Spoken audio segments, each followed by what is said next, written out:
कलमा में नमाजुल में अज़ामे आईना में अलाही समला नाम मोहम्मद आईना में अलाही समला नाम मोहम्मद फरमाते हैं आदम के मुझे खल्द तरी में लिखा हुआ तो बाब मिला नाम मोहम्मद लिखा हुआ तो बाब मिला नाम मोहम्मद।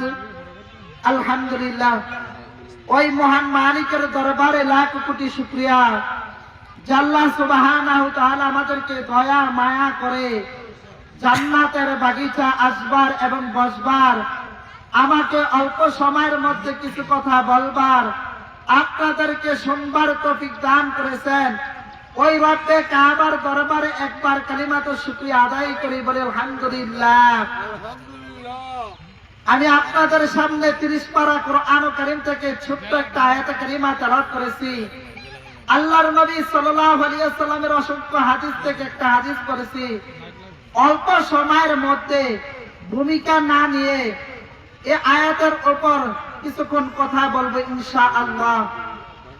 আল্লাহ পাক রব্বুল আলামিন বলেন অকদা রাব্বুকা আল্লা তা'বুদু, হে দুনিয়ার মানুষ অকদা রাব্বুকা, আমি আল্লাহ তাআলার গোলামি করবা, আমি মালিকের গোলামি করবা। যেহেতু আমি আল্লাহ তাআলা তোমাদেরকে নিয়ামত খাওয়াইতেছি, রিজিক খাওয়াইতেছি, শুধু আমি আল্লাহ তাআলার গোলামি তোমরা করবা। তারপর আল্লাহ তাআলা আদেশ দিতেছেন ওয়াবিল ওয়ালিদাইনি ইহসানা, তোমরা পিতামাতার সাথে উত্তম আচরণ করবা, পিতামাতার সাথে ভালো ব্যবহার করবা। আল্লাহর হাবিব সাল্লাল্লাহু আলাইহি ওয়াসাল্লাম হাদিস শরীফের মধ্যে বলেন আল জান্নাতু তাহতা আকদামুল উম্মাহাত, এই মা বাবার পায়ের নিচে তোমার আমার জন্য বেহেশত। জোরে আওয়াজ দিয়ে বলি সুবহানাল্লাহ। এই মা বাবার কেন ব্যবহার ভালো করবা? এই মা বাবা আমাকে তোমাকে 10 মাস 10 দিন গর্ভে ধারণ করেছে। যখন ডানে প্রসাব করে দিতা বামে শোয়াইতো, মা নিজে বিজা কাটায় শুইতো, সন্তানকে বিজা কাটায় শুইতে দিত না যেন সন্তানের কষ্ট না হয়। এর নাম হলো মা বাবা।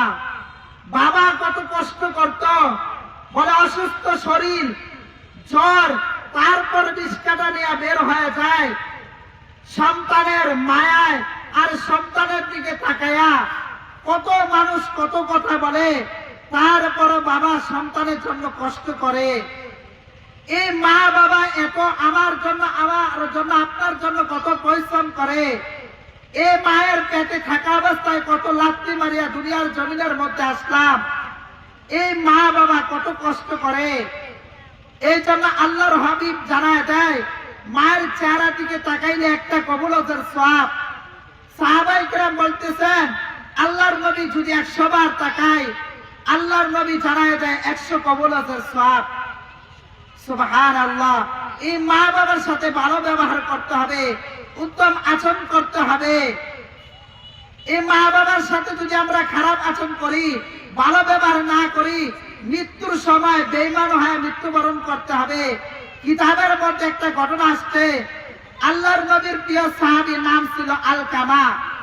আলকামা রাদিয়াল্লাহু তাআলা মৃত্যুর শয্যায় হয়ে গেছে, জবান দিয়ে কালিমা আসতেছে না। আবু হুরায়রা বেলাল পয়গম্বরের কাছে গিয়ে বলতেছে ও মায়ার নবী আমার, আপনার সাহাবী তো মৃত্যুর শয্যায় হয়ে গেছে, জবান দিয়ে কালিমা আসতেছে না, কিছুক্ষণ পরে মারা যাবে। আল্লাহর হাবিব বলে দুনিয়ার জমিনে কে আছে? বলে তার বাবা নাই, তার মা অসুস্থ, মা আছে। বলে তার মাকে আমার সালামটা পৌঁছায় দাও। বেলাল আবু হুরায়রা গিয়া মায়ের কাছে সালাম জানাইলেন। মা অসুস্থ, ওই মা পয়গম্বরের দরবারে আসলেন। আসার পর আল্লাহর নবী পয়গম্বরে জানায় যায় ও আলকামার মা, তোমার আলকামা কেমন ছিল?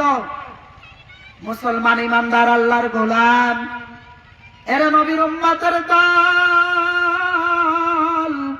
এরে আল্লাহর বান্দা, দিলের কানটা লাগায় শোনা।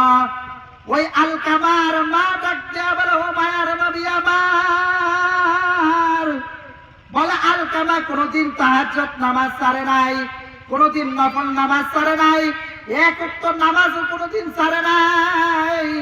কিন্তু পয়গম্বর এই আলকামা তার স্ত্রীর কথা শুনিয়া আমি মায়ের সাথে খারাপ আচরণ করত। আল্লাহর হাবিব পয়গম্বরে ডাক দিয়া বলে, ও আলকামার মা, তোমার আলকামাকে তুমি ক্ষমা করে দাও। ডাক দিয়া বলে, মায়ের নবী আমার, না না না, এই আলকামাকে আমি ক্ষমা করতে পারবো না। বলে, এই আলকামাকে আমি 10 মাস 10 দিন গর্ভে ধারণ করেছি, এই আলকামাকে আমি দুনিয়ার জমিনে আসার প্রতি আমি কত কষ্ট করেছি।